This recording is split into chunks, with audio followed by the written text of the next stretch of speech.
Et donc, la loi du reste, donc la division euclidienne d'un polynôme p de x par un binôme de la forme x moins a, le reste est constant et vaut donc p de a.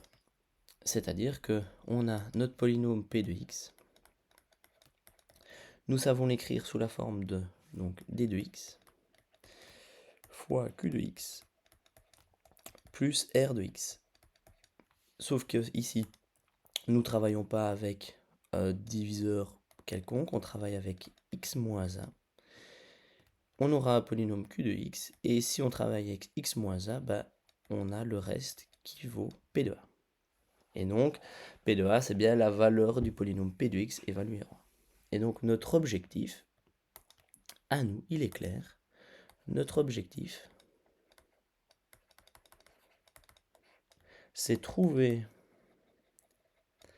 un A appartenant aux entiers, tel que bah, on a P de A qui est égal à 0. Parce que si on a un P de A qui est égal à 0, eh bien, on pourra avoir P de x qui est égal à D de x fois Q de x simplement. Et on arrivera à une forme factorisée. Mais maintenant, comment choisir les candidats pour notre A? Eh bien, souvenez-vous, regardez, on a nos polynômes d de x, et nos candidats, en fait, c'est 2, 3 par exemple, qui sont des diviseurs de 6, 6 étant notre terme indépendant. Et donc, on a donc le polynôme p de x, qui est égal toujours bien à x carré moins 5x plus 6. Le terme indépendant, c'est bien 6. Et donc, les diviseurs de 6, ce sont toujours b à plus ou moins 1, plus ou moins 2, plus ou moins 3, plus ou moins 6. Et donc ça va nous donner des candidats possibles pour notre valeur de A. Et puis, bah, il faut simplement remplacer nos x par les A, calculer la valeur du polynôme et espérer que ça tombe à un moment donné sur 0. Alors, on a P de 1 qui vaut combien? Bah, on a 1 au carré moins 5 fois 1 plus 6. 1 au carré, ça donne 1 moins 5 plus 6. 1 moins 5, on est à moins 4. Plus 6, on est à 2. 2, c'est différent de 0. Donc ça ne nous arrange pas. Bah, on va faire le suivant. P2 moins 1. On a moins 1 au carré. Moins 5 fois moins 1. Plus 6. Moins 1 au carré, 1. Moins 5 fois moins 1, on est à plus 5. Plus 6. Et là, on est à 12. Toujours différent de 0. Bah, on continue. Le suivant, P de 2. Alors P de 2, ça nous donne 2 au carré, moins 5 fois 2, plus 6, qui nous donne 2 au carré, 4, moins 10, plus 6, oh, moins 4, moins 10, plus 6. On est content, pourquoi? Parce qu'on est égal à 0.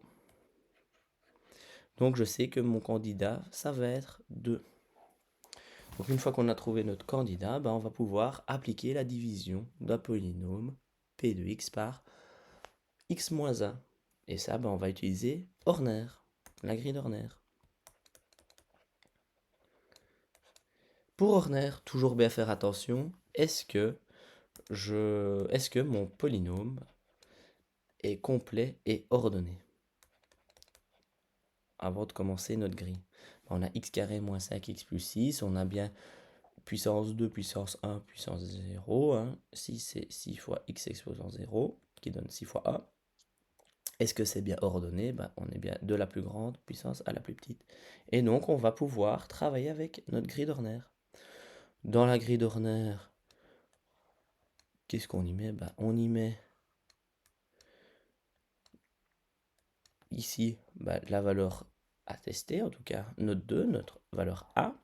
On écrit 6 parce que c'est le terme indépendant, et puis après on écrit les coefficients de notre polynôme. A, moins 5 et 6, A, moins 5 et 6. On réécrit le 1 en dessous.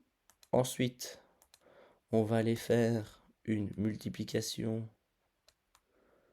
2 fois 1, ça donne 2. Et puis, on descend. Moins 5, 2. Quand on descend, on additionne. Moins 5, 2, moins 5 plus 2, ça nous donne moins 3. Et puis, on refait moins 3 fois 2, on est égal à moins 6. Moins 6 avec 6. 6 moins 6, ça donne bien 0. Et donc, maintenant, on a trouvé notre q de x. Pourquoi? Notre polynôme q de x, il a un degré inférieur de 1 par rapport à notre polynôme. On divise par x. Un polynôme du second degré, on va avoir un polynôme en x avec les coefficients a moins 3.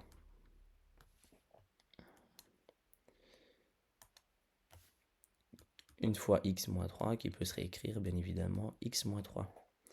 On a notre reste qui vaut bien 0. On est content. Et donc notre polynôme p de x, il va pouvoir s'écrire x moins 2, x moins 1 fois q de x, donc x moins 3. Et là, on arrive à une factorisation. À ce moment-là, toujours se poser la question, est-ce que la factorisation est maximale? Est-ce que je sais faire de la mise en évidence, trinôme carré parfait, différence de deux carrés, etc. Et non. Et donc, on a réussi à factoriser notre expression avec x moins 2 fois x moins 3.